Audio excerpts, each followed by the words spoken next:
Kita bukan kepunyaan kita lagi. Kita nggak pernah membeli diri kita. Kita nggak pernah menebus diri kita. Apalagi kepunyaan setan iblis. Tidak. Kepunyaan Tuhan sendiri.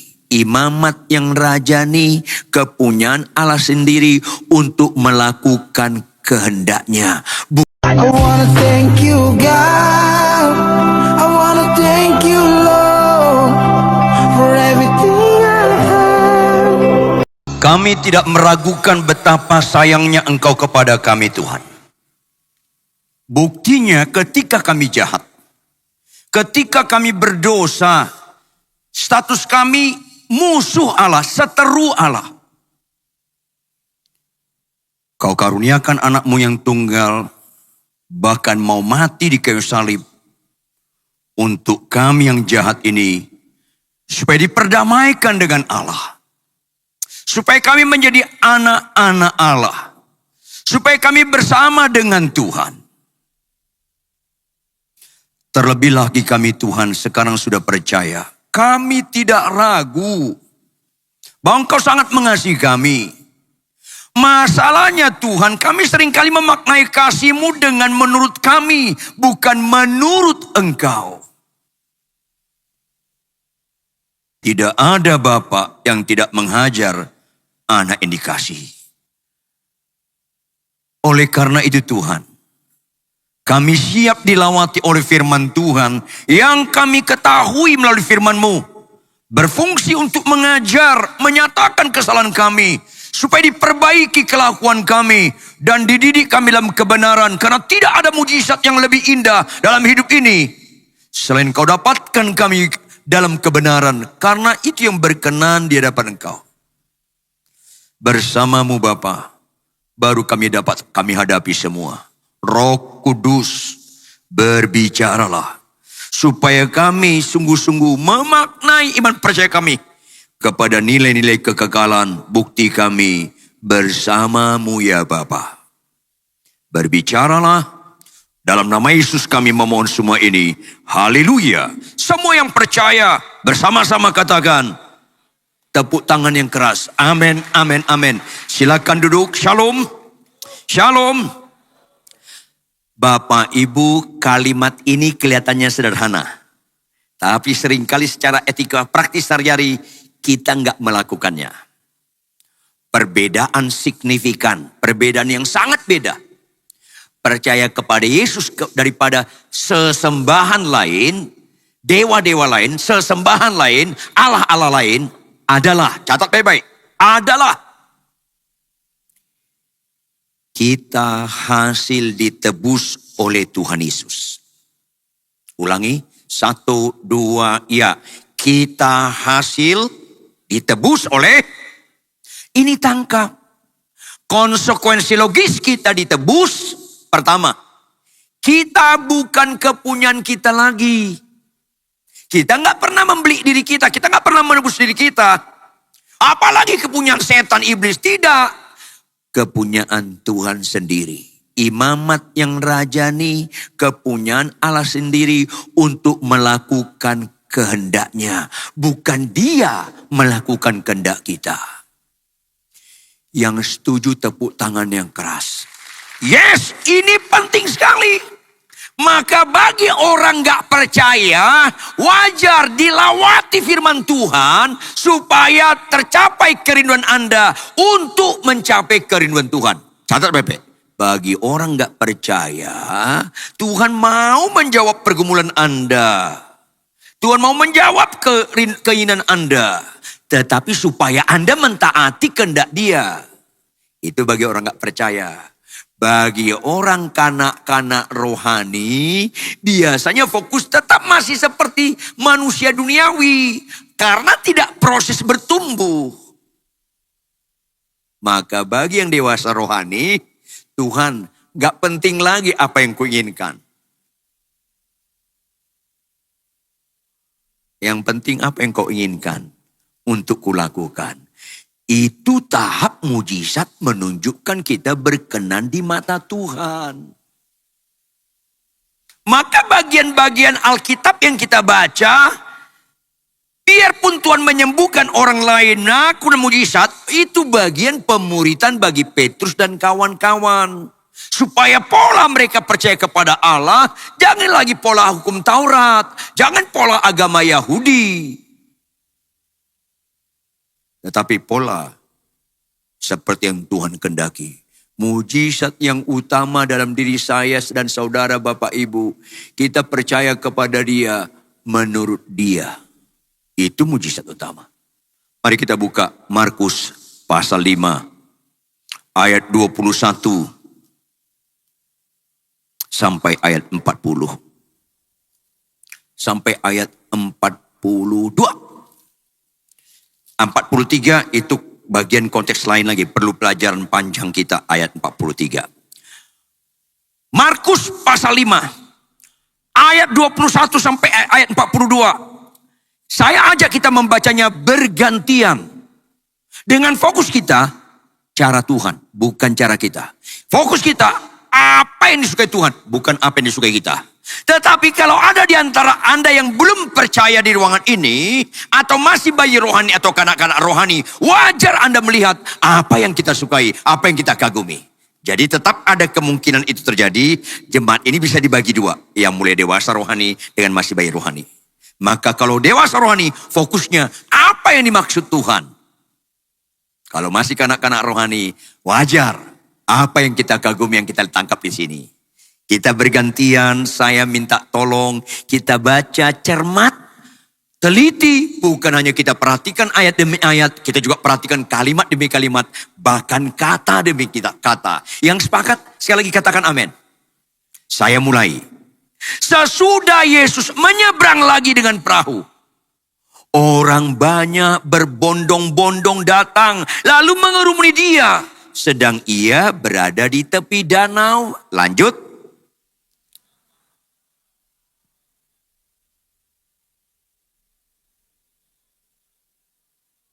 Yes, ayat 23. Dan memohon dengan sangat kepadanya. Anakku perempuan sedang sakit. Statusnya hampir mati. Datanglah kiranya, kalau bahasa aslinya, datanglah segera dan letakkanlah tanganmu atasnya supaya ia selamat dan tetap hidup. Lanjut.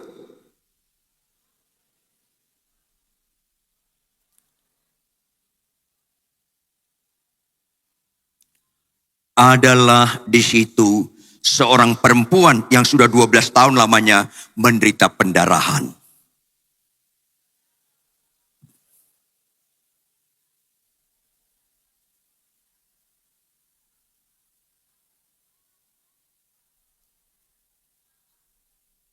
Ayat 27. Dia sudah mendengar berita-berita tentang Yesus. Maka di tengah-tengah orang banyak itu, cukup sulit, berdesak-desakan, ia mendekat Yesus dari belakang dan menjamah jubahnya. Lanjut.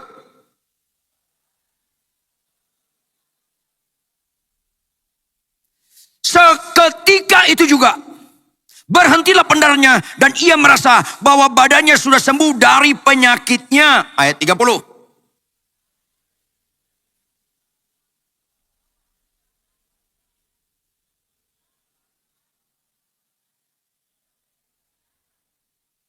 Ayat 31. Murid-muridnya menjawab, engkau melihat bagaimana orang-orang ini berdesak-desakan dekatmu, dan engkau bertanya, siapa yang menjamah aku?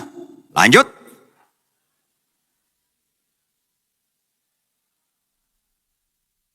Perempuan itu yang menjadi takut dan gemetar ketika mengetahui apa yang telah terjadi atas dirinya, tampil dan tersungkur di depan Yesus, dan dengan tulus memberitahukan segala sesuatu kepadanya.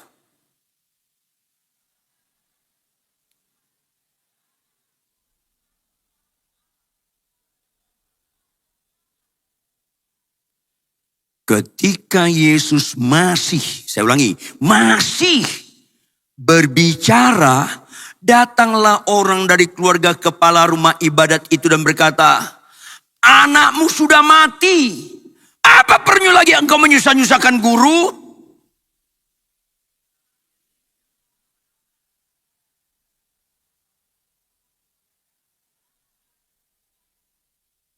Lalu Yesus tidak memperbolehkan seorang pun ikut serta, kecuali Petrus, Yakobus, dan Yohanes saudara Yakobus.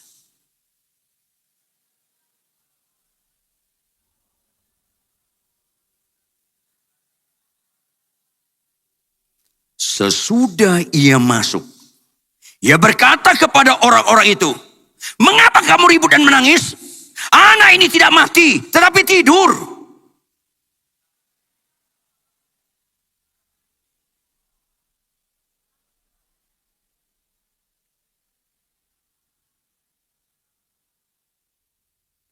Lalu dipegangnya tangan anak itu, katanya, "Talita kum," yang berarti, "Hai anak, aku berkata kepadamu, bangunlah."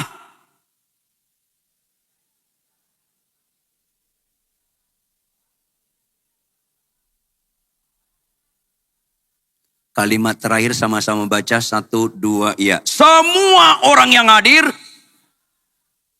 Baca lagi, ulangi, 1, 2, ya. Semua orang yang hadir. Tangkap dulu. Saya rindu Anda punya konsentrasi sungguh-sungguh supaya kita melihat inti daripada pelajaran bagaimana percaya kepada yang sesungguhnya. Fenomenanya di mana? Substansinya di mana? Ini penting karena mayoritas orang Kristen dan banyak pengkhotbah salah menangkap. Pertama, kita harus lihat konteks. Lihat apa Bapak Ibu? Markus ada berapa pasal? 16 pasal. Teliti. Yang kita baca pasal berapa? Pasal 5. Masih bagian awal-awal Yesus menyatakan pengajaran kepada banyak orang. Dikhususkan 12 muridnya. Bagian awal-awal, termasuk kejadian-kejadian yang dilakukan dia, ada banyak mujizat-mujizat. Yesus menyembuhkan ibu mertua Petrus, pasal pertama. Kemudian Yesus menyembuhkan seorang yang sakit kusta, pasal pertama. Pasal 2, orang lumpuh disembuhkan. Kemudian banyak-banyak hal-hal nilai-nilai yang lain. Termasuk dia melakukan mujizat-mujizat tentang angin ribut diredakan. Yesus mengusir roh jahat dari orang gerasa. Tangkap. Yang paling banyak diceritakan tentang Yesus saat itu, Yesus pembuat mujizat.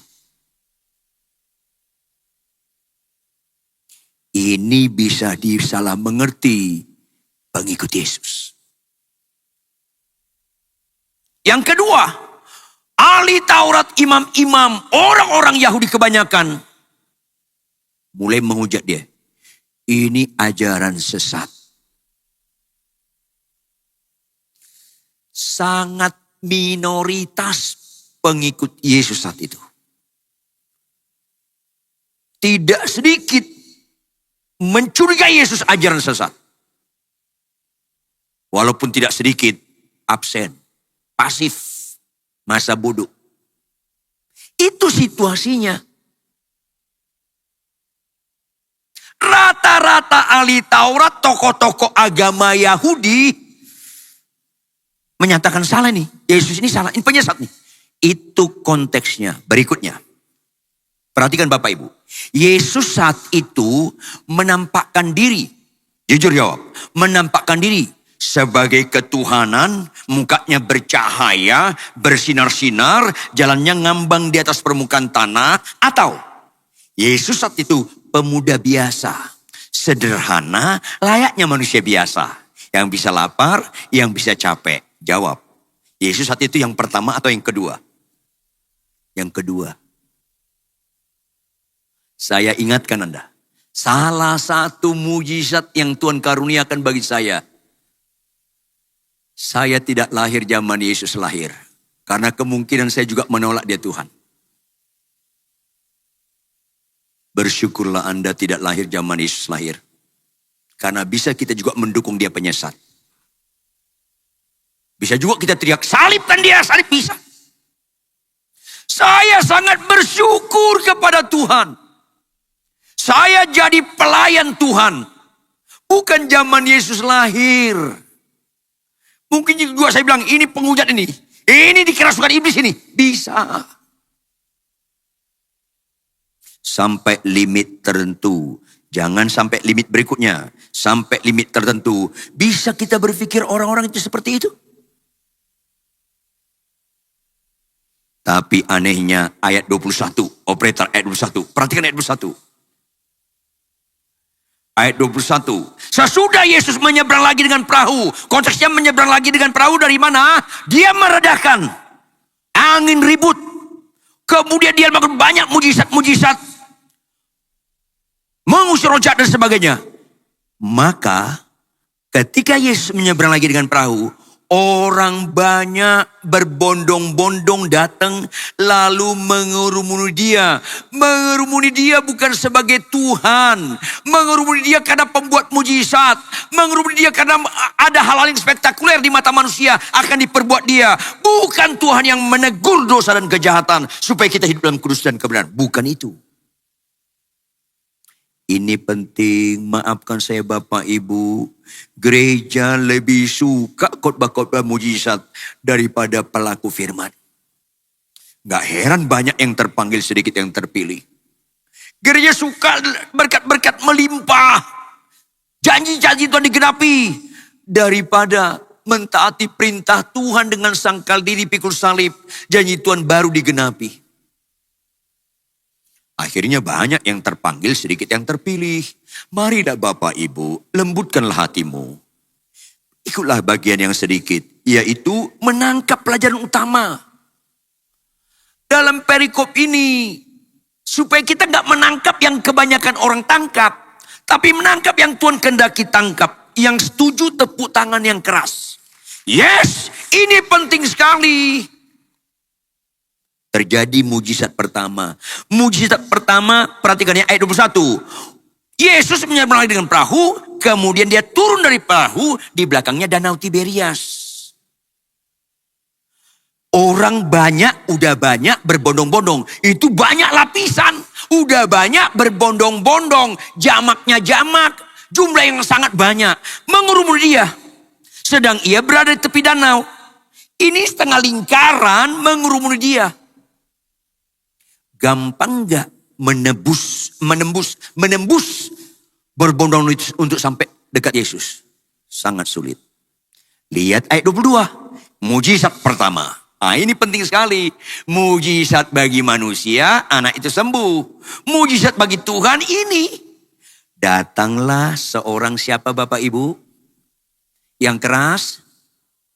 Kepala rumah ibadat ini ibadat gereja orang Kristen atau Yahudi. Sangat tidak mudah. Kepala rumah ibadat itu sudah identik rohani dalam kalangan orang Yahudi. Saya ulangi, kepala rumah ibadat itu mencapai itu tidak gampang. Kepala rumah ibadat di agama Yahudi udah punya kerohanian yang sangat tinggi. Sulit percaya dengan pemuda. Kalau kepala rumah ibadat rata-rata udah hebat, itu usianya 40. Biasanya di atas 45, 50. Untuk mencapai itu sulit. Yesus saat ini, saat Markus 5 ini, lebih kurang umurnya 30, 31. Lebih tua kepala rumah ibadat ini. Ini mujizat. Yang kedua, menurut pandangan umum, lebih rohani kepala rumah ibadat ini daripada Yesus. Yesus gak punya jabatan apa-apa di rumah ibadat Yahudi. Gak punya jabatan apa-apa dia. Kayak jemaat biasa. Kepala rumah ibadat agama Yahudi, penampilannya beda. Kelihatan jubahnya, jenggotnya, rambutnya, dan gulungan kepalanya. Itu beda penampilan kepala rumah ibadat. Itu sangat disegani. Lihat. Datanglah seorang kepala rumah ibadat yang bernama Yairus. Ketika ia melihat Yesus, kata melihat dari jauh. Dari jauh. Ketika ia melihat Yesus, bisa dia tembus, tersungkur. Tersungkur artinya kayak menyembah, proskuneo. Meletakkan mukanya di tanah yang berpasir dan basah karena pinggir pantai, persis di bawah kaki Yesus. Itu mujizat pertama. Lebih daripada sakit sembuh. Karena untuk bisa begini depan pemuda yang sederhana, yang jauh lebih muda dari dia, itu sangat sulit.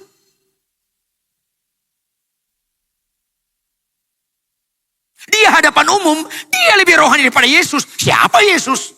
Dia bukan kepala Ramadan, dia bukan imam, dia bukan siapa-siapa. Jubahnya pakainya membuat orang minggir. Orang minggir, dihormati. Tapi depan orang-orang yang menghormati dia, gak malu dia tersungkur. Gak malu dia merendahkan hati. Itu dilihat Yesus. Kita mau sembuh tapi sombong-sombong. Ini repot. Saya ingatkan Anda. Kalau Anda tidak tertarik disiplin baca Alkitab, itu menunjukkan kesombongan Anda. Salah satu kita belajar rendah hati, capek gak capek, ngantuk gak ngantuk, sehat kurang sehat, sibuk gak sibuk, konflik tidak konflik dalam rumah tangga. Bangun pagi baca Alkitab, ada statement hidup yang berbobot di sana berkata, aku memerlukan Engkau Yesus. Firman itu pelita bagiku, tanpa firman-Mu aku gak bisa jalan. Itu ciri utama orang belajar rendah hati. Maka bagian pertama ini Bapak Ibu bertobat. Jangan ada di antara Anda malas baca Alkitab. Tapi kalau Anda belum percaya, wajar. Tapi hari ini dilawati firman supaya kita berubah. Ini mujizat. Kepala rumah ibadat lebih tua. Lebih penampilan ekonominya lebih kuat. Karena Yesus dari kalangan orang sederhana. Orang anak tukang kayu. Lebih tua, penampilan mewah, lebih rohani menurut saat itu. Dia tersungkur di depan kaki Yesus. Kalau saya buat film, Petrus dan kawan-kawan lihat, loh apa nih orang, kenapa dia? Karena murid-murid Yesus sampai saat itu belum mendekati Yesus sebagai Tuhan. Layaknya guru, orang yang pintar, orang yang pembuat mujizat. Layaknya orang yang bagus mengajar, belum Tuhan. Tapi kepala rumah ibadat ini mengajarkan Petrus dan kawan-kawan yang kalian ikutin ini luar biasa istimewanya. Banyak kita melihat Yesus, gak seperti Yesus kehendaki. Kan banyak orang berkata, El Shaddai, El Shaddai. Lanjut. Itu kan hanya di bibir doang. Kalau Anda percaya dia Allah Maha Kuasa, lihat saya yang penakut. Kalau Anda percaya dia Maha Kuasa, kenapa kau takut lewat kamar mayat? Karena bohong Anda dia Maha Kuasa. Yang penakut lu pembohong. Jangan bilang Maha Kuasa, Anda takut lewat kamar mayat. Itu kan bohong. Mana Maha Kuasanya? Kok kau takut sama mayat? Allah itu penuh kasih. Tapi kau gak mau mengampuni iparmu. Kan banyak orang gak kenal Tuhan sebenarnya. Tapi nyanyinya bagus. Terharu-terharu. Catat baik-baik. Khotbah yang bagus, nyanyian yang bagus diperlukan gereja. Tapi belum tentu itu benar-benar dihidupkan dia. Kepala rumah ibadat ini secara tidak langsung mengajarkan Petrus dan kawan-kawan. Siapa pribadi yang kalian ikut ini? Lihat ayat 23. Mulai pelajaran luar biasa. Dan memohon dengan sangat kepadanya. Kata sangat kalau bahasa aslinya. Dengan hancur hati. Dengan segenap hati. Petrus bingung. Lah emang guru kami siapa ya? Ini bapak ini jauh lebih tua. Saya hormati nih. Kepala rumah ibadat. Emang guruku ini siapa ya? Kok sampai dia tersungkur mengharapkan. Apa katanya? Anakku perempuan sedang sakit. Hampir mati. Datanglah kiranya dan letakkan tanganmu atasnya supaya ia selamat dan tetap hidup. Loh. Kan kau lebih bagus berdoa daripada guru kami. Kau kan kepala rumah ibadat. Ini mujizat. Orang seringkali melihat mujizat ketika anak ini sembuh. Bukan rangkaiannya. Sedih Tuhan melihat orang Kristen hanya lihat sembuh. Bukan pembentukan karakter. Bukan proses pembentukan rendah hati. Lihatlah yang Yesus lihat. Jangan Anda lihat yang Anda lihat yang menurut manusia lihat. Dan ini jarang dikhotbahkan. Khotbahnya hanya sekedar sembuh. Maka padahal prosesnya ini yang mahal. Prosesnya yang mahal. Dan anaknya perempuan sedang sakit. Statusnya gimana? Statusnya apa? Hampir mati. Ulangi apa? Lebih keras apa? Hampir mati. Jawab. Berarti orang ini anaknya perlu ditolong segera nggak? Segera, hampir mati. Jujur, kalau anak saya sulit bernapas di rumah misalnya waktu kecil misalnya, sulit bernapas biru. Saya larikan mobil ke rumah sakit. Terserah lampu merah saya terobos. Karena hampir mati. Kalau polisi terus Pak, anak saya mau hampir mati. Oh iya, pasti mengerti orang. Pasti mengerti orang. Anak saya hampir mati. Statusnya hampir mati. Kalau anak saya cukup hanya bisul, gak usah lah begitu, tangkap loh. Ini hampir mati. Jadi tangkap situasinya. Hampir mati, ulangi 1, 2, ya. Yes. Maka dia bilang, tolong datang segera. Letakkan tanganmu atasnya supaya selamat dan tetap hidup. Loh, siapa guru kami ini? Mulai Petrus dan kawan-kawan. Siapa dia? Kok bisa ya membuat begitu? Bagian pemuritan buat murid-muridnya. Diperkenankan Yesus kejadian itu supaya murid-muridnya jangan mendekat Yesus sekedar pembuat mujizat. Jauh lebih mahal dari pembuat mujizat, dibentuk karakter kita. Janganlah hina Tuhan sekedar penyembuh. Tapi yang bohong gak jujur, yang pemalas gak rajin, yang sombong gak rendah hati, yang berzina masih main berzina. Janganlah dekat Yesus sekedar sembuh, karena itu tidak menyelamatkan. Itu yang saya bilang gak bosan-bosannya, karena itu contoh Alkitab.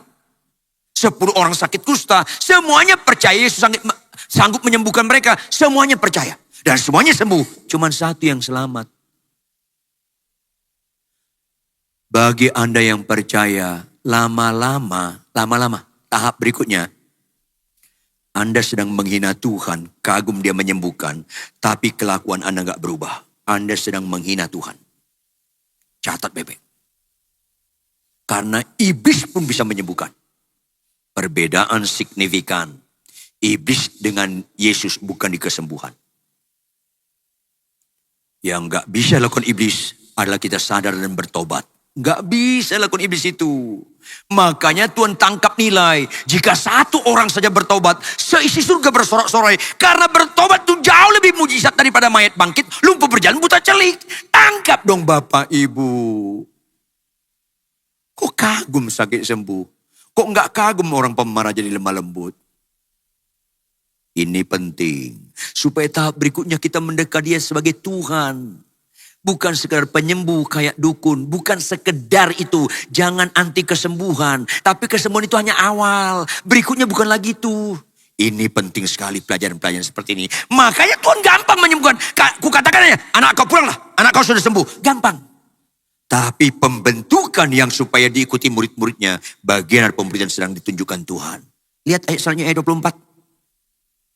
Ini orang harus segera ditolong. Hampir mati. Lalu pergilah Yesus dengan orang itu. Pergilah Yesus dengan orang itu. Pergilah itu dalam bahasa aslinya. Cepat-cepat. Mau ditolong. Kalimat berikutnya. Sama-sama baca kalimat berikutnya. 1, 2, iya. Orang banyak. Tangkap dong. Tangkap dong. Dah lagi buru-buru anaknya mau hampir mati. Orang banyak berbondong-bondong mengikuti dia. Dan berdesak-desakan dekat dia. Kalau berdesak-desakan. Menghambat langkah enggak? Menghambat. Apakah ini kebetulan? Tidak.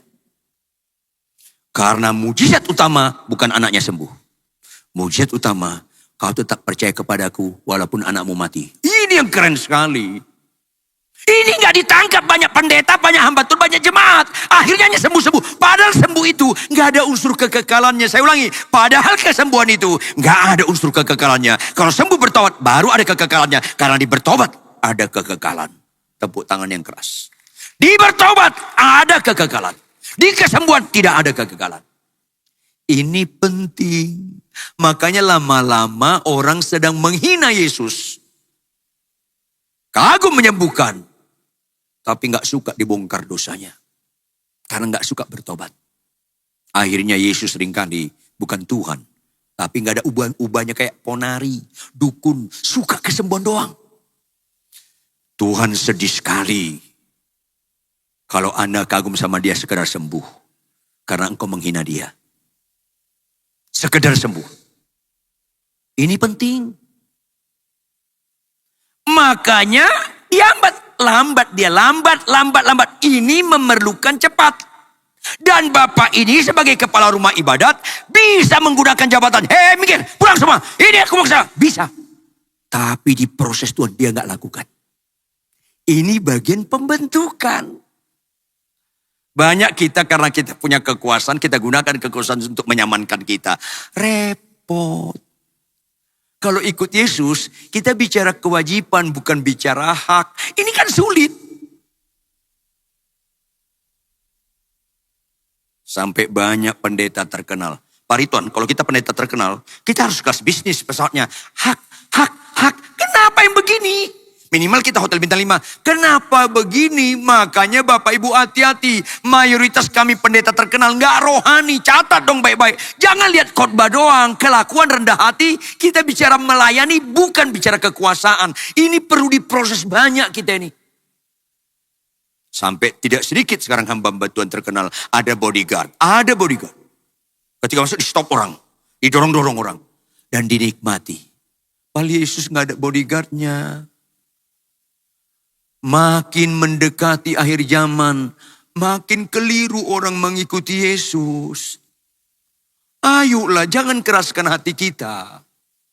Makin kerenah hati melayani.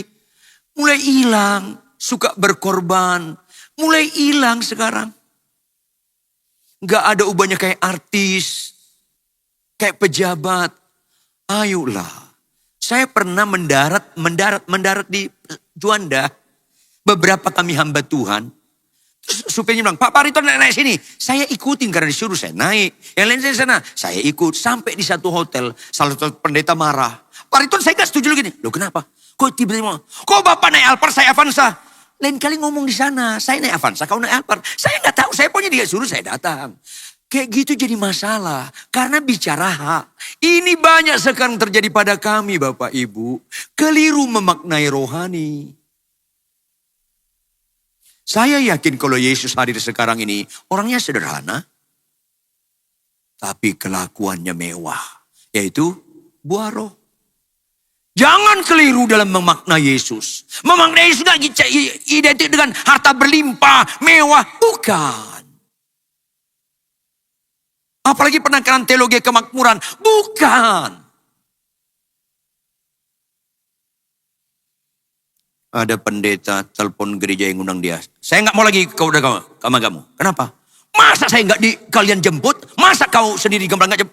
Selalu ukurannya hak. Bukan kewajiban. Minta ampunlah kita. Kita mau jadi hamba Tuhan yang bicara pelayan. Masih jauh kita harus diproses. Anda dan saya kita harus diproses terus. Ini prosesnya berikutnya. Ayat 25. Kok ada kayak selingan ya? Adalah di situ seorang perempuan yang sudah 12 tahun lamanya menderita pendarahan. Waduh. Kok ada cerita selingan? Ini kan mau buru-buru. Kok ada 12 perempuan ini? Sampai saya tergelitik. Nanti saya ke surga tanya Markus. Markus, lu ngarang-ngarang ya? Ini kepala rumah ibadat anaknya sakit parah. Mau mati. Kok ada cerita lain di sini? Aku tidak ngarang. Semuanya kejadian sebenarnya. Supaya umatku baca Alkitab.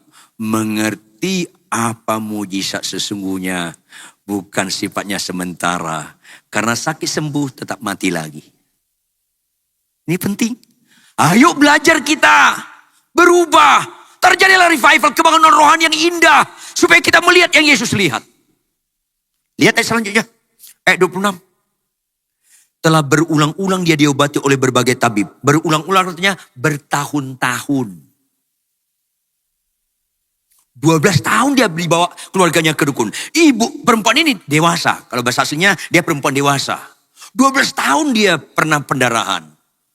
Mungkin waktu hari pertama kali dia melahirkan anak. Mungkin. Tapi 12 tahun dia perempuan dewasa.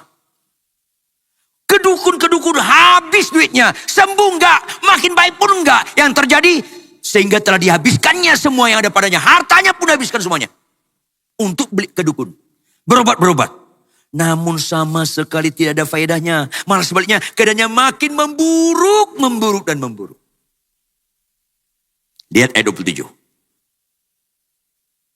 Dia sudah mendengar berita-berita tentang Yesus. Maka di tengah-tengah orang banyak itu, ia mendekati Yesus dari belakang. Kalau kepala rumah ibadat mendekati Yesus gampang. Karena orang-orang lihat ini orang istimewa. Ini tokoh agama Yahudi, minggir kita. Tapi kalau perempuan ini siapa dia? Siapa dia nih? Artinya dia punya tingkat kesulitan yang tinggi untuk menghampiri Yesus. Dia punya kesulitan yang sangat tinggi. Ada bayar harga, kemungkinan terinjak. Karena dia membungkuk untuk masuk. Karena dia sedang sakit parah. Lemah dia. 12 tahun pendarahan itu mengerikan Bapak Ibu. Ada orang leukemia, kanker darah. 1 tahun langsung kurus dan tak berdaya. Ini 12 tahun. Itu punya kesulitan yang sangat tinggi di tengah orang berdesak-desakan dekat Yesus. Dia bisa menghampiri Yesus. Ini bagian pemuritan. Orang yang gampang-gampang dapat itu biasanya menghina, meremehkan berkat. Tapi orang yang mengalami kesulitan dapat berkat itu jauh lebih menghargai berkat. Sulit sekali. Ini kita dengar baca. Tapi kejadian sesungguhnya, apalagi dengan referensi ayat sebelumnya, berdasarkan dekat dia. Kalau dia Mike Tyson bisa minggir. Ini orang pendarahan 12 tahun, itu lemah sekali. Kemungkinan dia bisa keinjak mati. Makanya kalau baca Alkitab itu penuh penghayatan. Ada sesuatu yang jauh lebih indah dari sekedar pendarahannya berhenti. Ada sesuatu yang lebih indah. Yaitu prosesnya. Ayat 28. Sebab katanya, asal ku jamah saja jubahnya, aku akan sembuh. Ayat 29. Seketika itu juga berhentilah pendarahannya dan ia merasa bahwa badannya sudah sembuh dari penyakitnya. Kata keterangan waktunya, seketika itu juga. Catat baik-baik. Seketika itu juga. Ulangi apa? Lebih keras. Artinya, itu mujizat rendah, gampang. Saya ulangi Bapak Ibu supaya kita belajar makna yang indah di balik ini. Saya ulangi, Tuhan perlu tahunan atau seketika membuat orang lumpuh berjalan. Tuhan perlu tahunan atau seketika membuat Lazarus bangkit. Tuhan perlu tahunan atau seketika membuat laut terbelah. Artinya itu mujizat gampang. Kelas rendah. Orang Kristen gak nyambung. Ini spektakuler. Susah ngajarin orang Kristen jadi benar. Ibu-ibu lihat saya. Ibu-ibu, kalau jujur jawab. Ibu-ibu, ada nggak perintah Tuhan untuk Anda lakukan? Hai istri, tunduklah pada suami. Ibu-ibu jawab, ada nggak? Yang keras dong. Lebih keras dong. Istri tunduk pada suami. Itu proses seketika atau tahunan. Jauh lebih sulit istri tunduk pada suami daripada laut terbelah. Kalau kalian lebih kagum mayat bangkit daripada pelaku firman, kalian masih sesat. Catat dong baik-baik. Catat baik-baik. Karena yang seketika itu gak ada unsur kekekalannya. Lazarus bangkit, berikutnya mati. Mati lagi dia. Laut terbelah. Udah lewat tahun Israel, gabung gak? Gabung lagi. Itu sementara yang seketika itu gak ada unsur kekekalannya. Tuhan bingung, kok kalian kagum laut terbelah? Bukan kagum dengan pembentukanku. Makanya gak heran orang Israel fokusnya yang seketika. Laut terbelah kagum. Terus datang roti mana kagum. Mereka butuh daging. Berontak mereka. Tuhan ngalah. Ayo ku kirimkan burung puyuh. Banyak daging. Akhirnya mereka gak mau gitu proses. Catat dong baik-baik. Mana orang Israel lebih banyak. Gugur di tengah jalan atau sampai tanah perjanjian. Lebih banyak mana? Ya gugur di tengah jalan. Karena fokusnya yang seketika. Murahan. Gampangan. Itulah banyak gereja-gereja sekarang. Gak heran Tuhan bilang banyak yang terpanggil sedikit yang terpilih. Ibu-ibu lebih kagum kankernya sembuh daripada ibu-ibu tunduk pada suami. Bapak-bapak kagum kanker prostatnya sembuh daripada bisa bersama istri. Akhirnya orang gereja dan banyak pendeta gak pelaku firman kagum mujizat yang seketika. Ini sedih sekali Tuhan Yesus. Jangan anti kesembuhan. Tapi jangan itu buat nilai. Ini penting sekali. Seketika itu juga berhentilah. Gampang kok. Mudah kok. Pertanyaan saya kepada Anda untuk Anda tangkap pelajaran. Berarti mana lebih cepat dijawab? Perempuan ini atau anak Yairus disembuhkan? Mana lebih cepat dijawab? Yang keras. Mana lebih cepat dijawab? Perempuan ini atau anaknya Yairus? Iya, karena Anda melihat dengan cara Anda melihat. Anda nggak melihat dengan cara Tuhan melihat. Perempuan anak Yairus waktu itu mendadak sakit keras. Hampir mati. Perempuan ini 12 tahun. Halo, 12 tahun. Lebih lama. Dia udah bergumul lama sekali.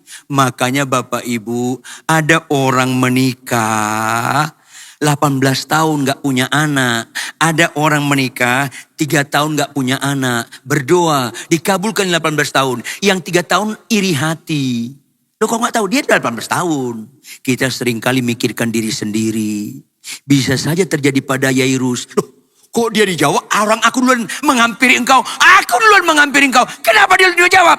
Ini bagian pelajaran.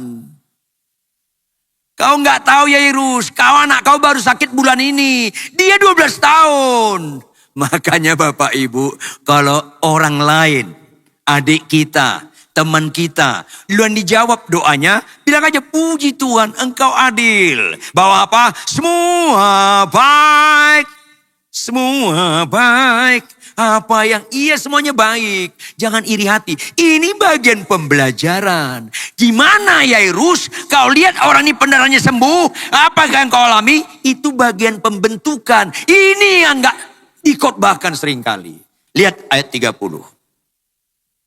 Pada ketika itu juga Yesus mengetahui bahwa ada tenaga yang keluar darinya. Lalu ia berpaling di tengah orang bertanya. Tadi dia buru-buru jalan.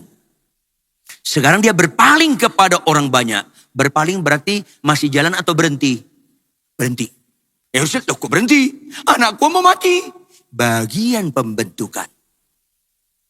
Kemudian dia bertanya, hei, siapa yang menjamah jubahku? Siapa yang menjamah jubahku? Jawab, sebenarnya Yesus tahu gak siapa yang menjamah jubahnya? Tahu. Tapi ini bagian pembentukan. Yang ini gak dikotbahkan. Hanya ujung aja, puji Tuhan anaknya akhirnya sembuh. Bukan begitu khotbah yang benar. Prosesnya yang mahal. Ada ibu-ibu bilang sama temennya, tahu nggak? Kenapa? Kemarin ujian matematika, anak kau dapat nilai berapa? 7. 7. Anak saya dong nilainya 10. Dia nggak lihat proses. Yang 7 itu kerja keras, yang 10 hasil nyontek. Mami, puji Tuhan, nilaiku 10. Maminya bilang, puji Tuhan, pinter, semuanya bagus. Kau kerjakan, kayak mami pinternya. Tapi ketika ketahuan anaknya nyontek, dia gak bilang, kayak mami tukang nyontek. Gak bilang begitu. Kayak yang lihat saya sekarang ini. Halo, lihat prosesnya. Pak Rituan, tahu gak Pak Rituan? Bapak itu 12 tahun menikah gak punya anak. Kurang iman.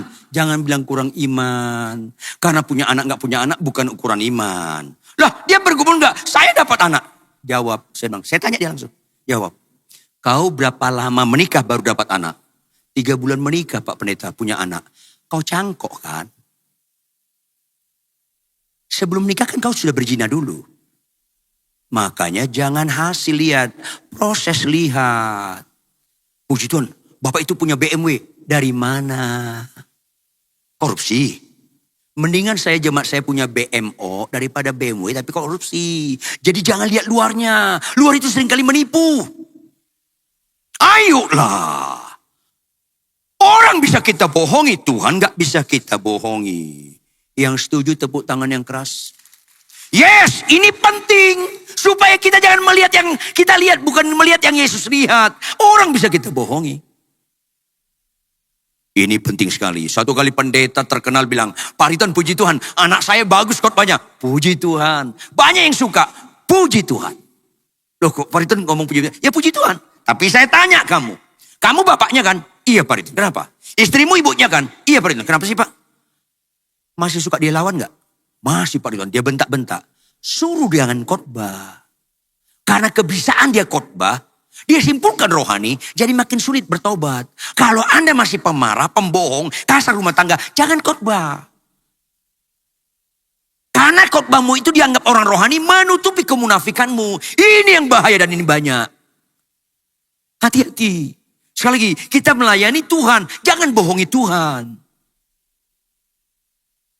Itu yang pernah saya bilang, ada worship leader saya menyembah gemetar-gemetar. Orang terangkat kalau dia mimpin punya gemetar-gemetar. Tapi saya kedapatan dia naik motor lawan arah, orang lain gemetar sama dia. Kan rusak yang begini.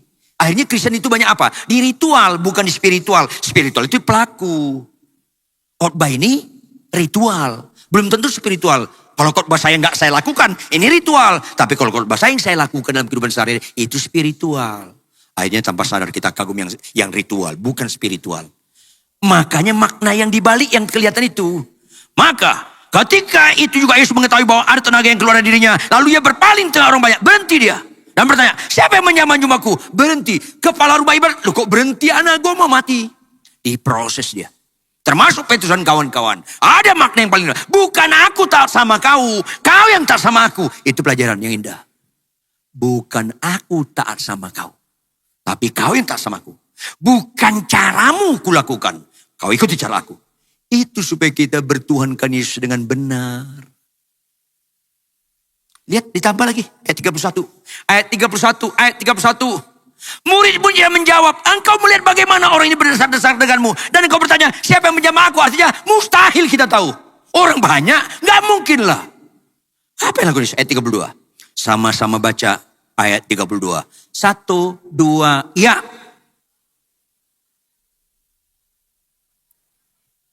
Ya dong, hayati dong. Lalu ia memandang sekelilingnya.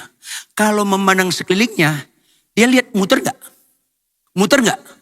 Iya sekeliling ini. Sekeliling ini. Makin lambat lagi. Dan kemungkinan karena banyak berdasar, dia sekeliling ini. Siapa yang menjamah? Mungkin dari kolong juga. Itu lama lagi. Karena apa? Ikuti cara saya. Bukan caramu. Ini bagian orang mau dibentuk Tuhan Yesus. Yang setuju dengan cara Yesus, tepuk tangan yang keras. Yes. Tapi orang seringkali gak mengkhotbahi ini. Makin sulit kau dapat sesuatu, makin berharga itu. Makin gampang kau dapat sesuatu, makin bernilai rendah itu. Jangan alergi dengan kesulitan. Anak-anak yang dikasih dan pilihan pasti dalam tanda kutip dipersulit, didisiplin, dihajar. Jujur Bapak Ibu, kalau anak saya apapun dia minta saya kasih. Pak minta motor saya kasih, Pak minta mobil saya kasih, Pak minta duit 20 juta saya kasih. Kira-kira anak ini rusak atau makin benar? Yang keras. Rusak. Kalau anak saya disiplin, dulu anak saya ketika beli PS1, itu saya proses 3 tahun. Kamu gak ngerti itu PS1. Pak, aku udah bisa main. Ngerti itu bukan bisa main. Apa sih Pak? Kau gak ngerti, dia nanti tuanmu. Ah, Papa gimana? Saya jelaskan, 3 tahun. Itu pun masih belum lulus. Jadi Papa beli ini ya. Kapan dipakai? Sabtu Pak, jam 9 sampai jam 11. Kalau lewat gimana? Papa sita. Lihat tuh. Lihat itu, dengar ya. Ya, kita beli. Seminggu, 2 minggu dia disiplin. Berikutnya, anak saya sebenarnya. Joshua, kamu sekarang cuci piring. Ntar nunggu. Jamnya jam berapa sekarang? Ada piring yang pagi ini belum kau cuci. Cuci. Ntar Pak. Kamu udah gak? Iya Pak, sebentar 5 menit lagi. 5 menit saya tunggu gak nongol. Joshua, Pak gimana sih Bapak gak sabar? Ya Tuhan ngajarin sabar nih orang. Akhirnya saya naik ke kamar dia. Saya matiin lagi gamenya. Loh Pak, kan kau gak ngerti kan? Gak ngerti kau dengan ini kan? Kau kan diatur dia. Padahal dia alat bukan subjek. Dia objek. Itu yang saya bilang kau gak ngerti. Ketika dia kuliah tingkat 1 di Bandung. Pak beli motor, kau belum mengerti. Aku bisa bawanya Pak. Bahasa bawa itu bukan mengerti. Kira-kira kau dipepet orang kau bisa panas gak? Bisa beli motor itu ada penguasaan diri. Fungsinya bukan untuk pamer. Untuk bermakna untuk kampus. Apa? Diproses dulu. Mana pernah saya gampang-gampang mengabulkan. Karena saya sayang sama anak dia. Kalau kalian gampang-gampang mengabulkan permintaan anak kalian. Kalian orang tua jahat. Ngeracunin anak itu. Catat dong baik-baik. Ada jemaat saya. Oh Pak Pendeta luar biasa loh. Apa? Anak saya kelas 2 SMP udah bisa bawa mobil. Ngantar saya ke kantor. Kamu kesurupan. Loh kenapa Pak? Dia punya SIM nggak? Enggak. Yang kayak gini-gini susah diajarin. Itu bukan prestasi, itu kebodohan. Tapi nggak ngerti. Tabrakan sama bus, anaknya luka parah, baru ngerti. Kadang-kadang orang kecelakaan dulu, mengalami penderitaan dulu baru ngerti. Seperti anak kecil nggak ngerti api, disentuh, oh ya panas baru ngerti. Ayolah. Jangan dekati Tuhan itu Bapak murahan. Dipersulit dalam tanda kutip. Lalu ia memandang sekeliling untuk melihat itu waktu lama lagi. Lihat ayat 33, ayat 33, ayat 33. Sama-sama baca lagi. Sama-sama aja. Pembentukan lebih sulit lagi. 1, 2, ya. Perempuan itu yang menjadi takut dan gemetar. Lanjut. Lihat dong. Dia nggak sorak, aku sembuh, nggak sorak-sorai dia. Dia gemetar dan takut. Supaya dia belajar, tujuan Yesus menyembuhkan kau, bukan sekedar sembuh. Kau mau nggak kau bertobat? Itu dia tersungkur dengan tulus. Satu sisi perempuan itu hancur hati. Dia bertobat, itu konteksnya. Karena dia datang tersungkur dan dengan tulus. Tepuk tangan yang keras. Stoplah fokus sekedar sakit sembuh. Stoplah sekedar sakit sembuh. Jangan itu fokus. Pembentukan. Tapi sebaliknya lihat baik-baik kalimat terakhir. Di depan Yesus. Dengan tulus dia memberitahukan segala sesuatu kepadanya. Tahu artinya Bapak Ibu? Kalau dia ceritakan segala sesuatu.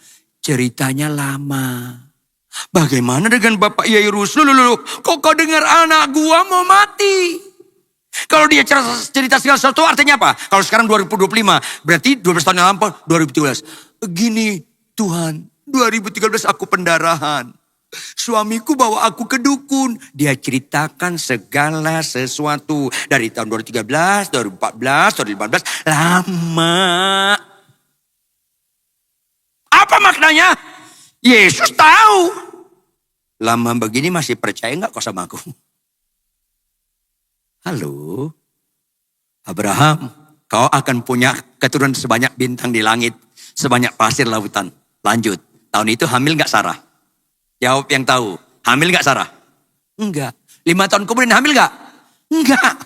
15 tahun? Enggak. Karena Tuhan proses, catat baik-baik. Yang gampang dikabulkan itu enggak ngerti nilai-nilai. Yang lambat dikabulkan itu indah. Termasuk apa? Perkawinan, perubahan istri, perubahan suami, nggak bisa seketika. Termasuk orang yang lagi lihat saya sekarang, kan banyak proses yang kau alami kan. Itu mujizat tinggi. Tuh nggak ada amin kalau kau begini. Lebih kagum mata celik, buta celik daripada akhirnya suami berubah, akhirnya istri berubah. Karena kita mengagumi yang dunia kagumi, kita nggak mengagumi yang Tuhan kagumi. Pelajaran penting. Maka lihat ayat 34. Maka katanya kepada perempuan itu, depan Bapak Yairus, kepala rumah Iban. Hai anakku, imanku telah menyelamatkan engkau. Pergilah dengan selamat dan sembuhlah dari penyakitmu. Sembuh dia. Ayat 35, sama-sama baca ayat 35. Sama-sama dengan keras supaya kita mengerti. Mahal sekali cara Tuhan membentuk kita. Ayat 35, sama-sama baca dengan keras. 1, 2, ya.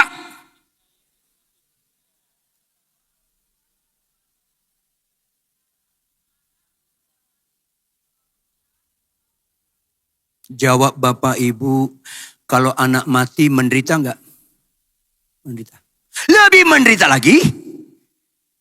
Anak orang sembuh, anakku bukan sembuh malah mati. Lebih menderita lagi. Contoh ya, kalau kita satu usia. Misalnya kita satu sekolah, SMA kelas 2. Muridnya satu kelas misalnya 30 orang. Kalau 29 naik kelas, satu tinggal kelas, sedih enggak? Sedih. Tapi tinggal kelas nggak berita sedih.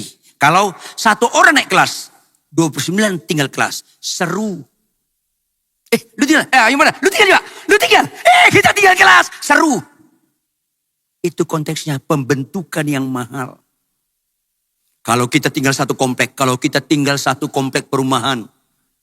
Rumah Anda sendiri terbakar. Yang lain enggak. Sedih. Tapi kalau semua terbakar. Seru.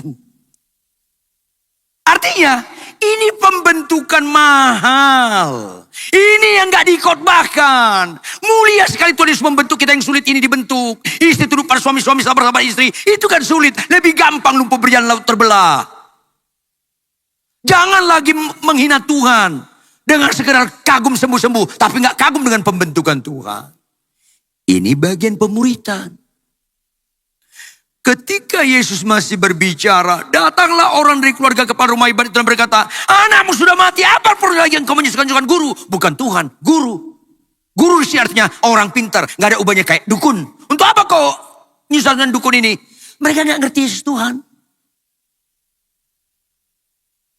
Lihat ayat 36, ini mujizat lagi.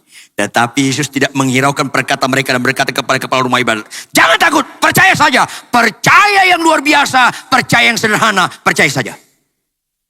Pak Pendeta, suamiku kasar. Tetap tunduk. Tapi Pak Pendeta dia makin kasar, percaya saja. Itu gak gampang. Kalau aku percaya anakku masih sakit, masih bisa. Ini udah mati aku bilang percaya saja. Ini gak gampang, tapi ada pembentukan yang mulia dan mahal di sana. Kenapa banyak gereja gak nangkap hal ini? Kenapa pendeta gak baca nilai ini? Itu yang saya bilang. Chris John petinju kelas dunia. Dia kalau kelas dunia, disuruh tanding dengan juara kecamatan, gak mau dia. Karena udah kelas dunia, ngapain yang gampang-gampang? Kenapa jemaat sekali suka sekali langsung dikabulkan doanya? Karena lu kanak-kanak. Kalau kau Dewi Sarwani, makin sulit, makin setia. Makin sulit, makin setia. Makin sulit, makin setia. Ulangi, 1, 2, ya. Makin sulit. Makin sulit. Makin sulit. Tepuk tangan yang keras. Ini Kristen, kita bukan anak murahan. Ayolah. Jauh lebih sulit kuliah di Harvard daripada di UBT. Itu yang sering kali saya kasih ilustrasi. Harvard itu masuk sulit, kuliah sulit, lulus sulit. Kalau UBT, universitas baru terdengar. Ya gampang masuknya, gampang kuliah, gampang lulusnya. Tapi yang Harvard penuh pengharapan, yang itu putus pengharapan. Kalau orang kuliah di Harvard tingkat kesulitan tinggi, ngelamar kerja, ijazah mana? Harvard, langsung diterima, langsung kedudukannya tinggi. Langsung, kalau tamat dari Harvard, kerja di perusahaan asing, langsung kedudukannya tinggi. Kalau kamu apa? UBT. Apa itu UBT? Universitas baru terdengar. Minder dia. Oh, ini universitas baru terdengar. Langsung dipulangin. Bawa pulang. Tunggu panggilan ketika kedatangan tusung kedua kali. Udah selesai, gak ada harapan. Janganlah anak-anak Allah murahan. Apa yang kita minta pasti dikabulkan. Ngawur Anda, gak ngerti konteks, bahaya. Lebih keras tepuk tangannya. Yes. Percaya kalau anakku masih sakit boleh. Ini udah mati. Maka lihat ayat 37. Lalu Yesus tidak memperbolehkan seorang pun ikut serta kecuali Petrus, Yakobus, Yohanes, saudara Yakobus. Ayat 38. Mereka tiba di rumah kepala rumah ibadat. Dan di sana dilihatnya orang-orang ribut, menangis dan meratap dengan suara nyaring. Kalau kalian pernah melihat orang Yahudi meninggal di Timur Tengah sana, mencekam sekali. Saya pernah melihat orang Batak keluarganya meninggal, itu meraungnya mengerikan sekali. Mencekam sekali. Bisa terunyuk kita. Dalam konteks tertentu juga orang Tionghoa, orang Toraja. Kalau anak meninggal meraung-raung. Lebih ngeri lagi orang Yahudi. Yang bisa membuat kepala rumah ibadat menjadi goyang. Itu kan anak meninggal. Istrinya mungkin lari memeluk. Papa, anak kita meninggal. Bisa makin lemah dia. Tapi ini mujizat utama. Lihatlah yang Yesus lihat. Jangan lihat yang manusia lihat. Itu mujizat utama. Ulangi, 1, 2, ya. Lihatlah yang Yesus lihat. Jangan lihat yang manusia lihat. Itu mujizat utama. Kenapa kita bisa mengasihi musuh kita? Karena kita melihat musuh kita sebagaimana Tuhan melihat dia. Kenapa kau sulit mengasihi musuh kalian? Kalian masih melihat orang itu dengan cara kalian melihat. Sulit sekali buat mujizat melihat yang Yesus lihat. Itu jauh lebih tinggi daripada mayat bangkit. Karena untuk melihat Yesus yang lihat, itu proses sangkal diri yang militan. Kenapa kita bisa membalas kejahatan dengan kebaikan? Jauh lebih sulit daripada laut terbelah. Karena melihat yang Yesus lihat. Kenapa di tengah-tengah kesulitan apapun kita tetap setia memberikan perpuluhan? Karena kita melihat yang Yesus lihat. Kenapa kita lebih suka memberi daripada menerima? Karena melihat yang Yesus lihat. Ini yang penting. Lihat ayat selanjutnya. Ayat 39. Sama-sama baca. Sama-sama baca. 1, 2, ya. Sesudah ia masuk, ia berkata kepada orang-orang itu, lanjut.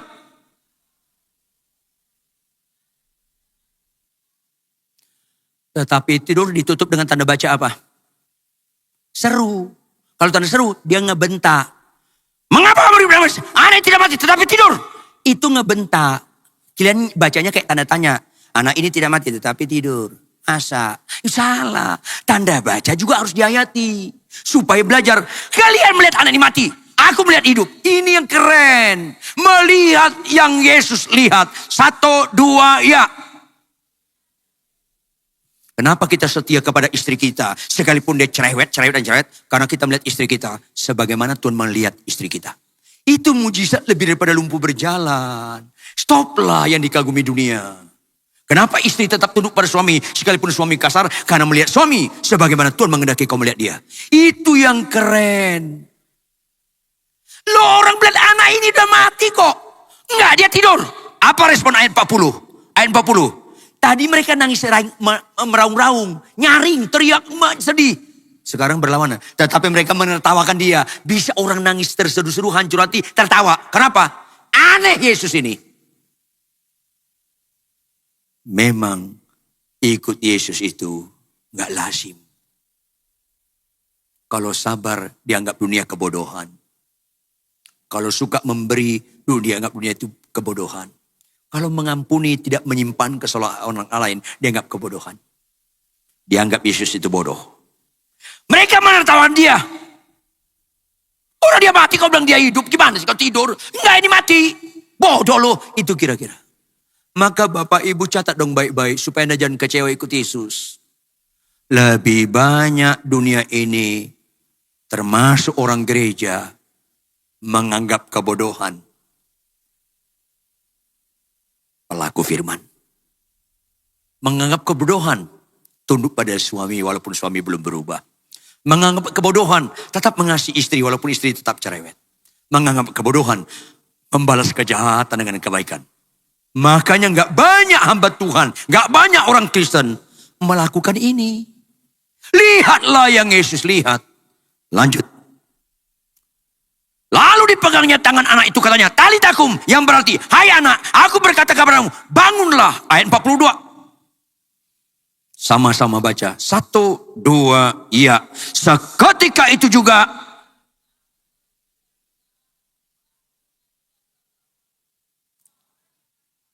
Tangkap ya.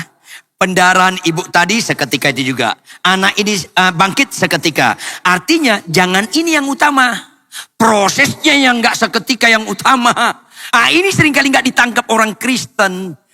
Akhirnya kagum yang seketika. Seketika artinya gampang. Instan. Makanya itu bukan fokus. Fokusnya prosesnya. Ulangi. 1, 2, ya. Fokusnya apa? Prosesnya. Pembentukannya. Yang menyakitkan itu. Itu yang perlu. Makanya ikut Yesus itu sangkal dipikul salib. Kalau sekarang sakit sembuh, yang gak punya mobil dapat mobil, yang gak punya anak dapat anak, lama-lama kalian keliru kayak orang Israel yang mati di tengah perjalanan, gak sampai tanah perjanjian. Maka kalau anak ini sakit, yang kunjungin sedikit.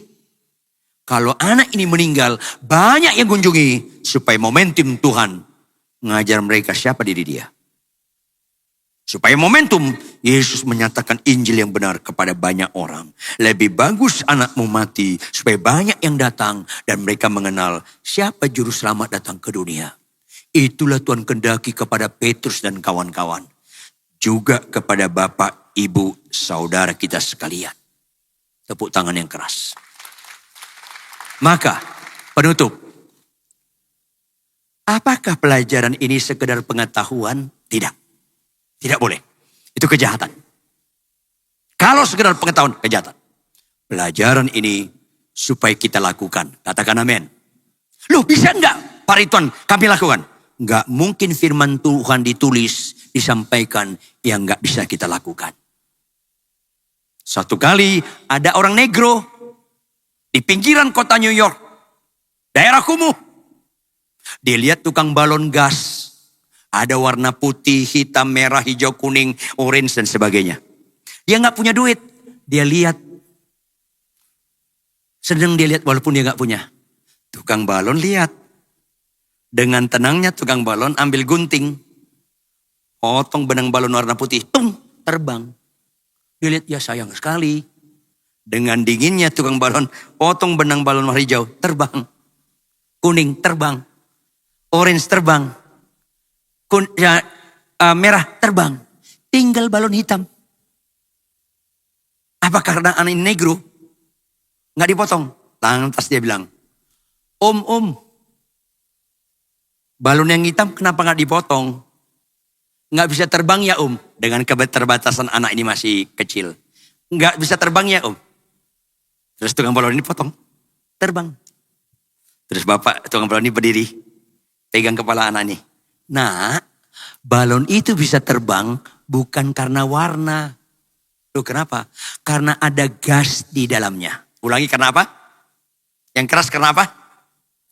Kita bisa melakukan firman ini bukan karena latar belakang moral kita pernah buruk. Bukan. Bukan karena pendidikan tinggi rendah. Bukan. Ada gak gas? Ada gak Roh Kudus dalam diri Anda? Maka siapapun kita, Tuhan adalah kekuatan kita. Kita dapat menjadi pelaku-pelaku firman Tuhan. Sehingga proses yang Tuhan perkenankan pada kita, kita ikuti taat dan setia. Bangkit berdiri, tepuk tangan yang keras. I wanna thank you, God.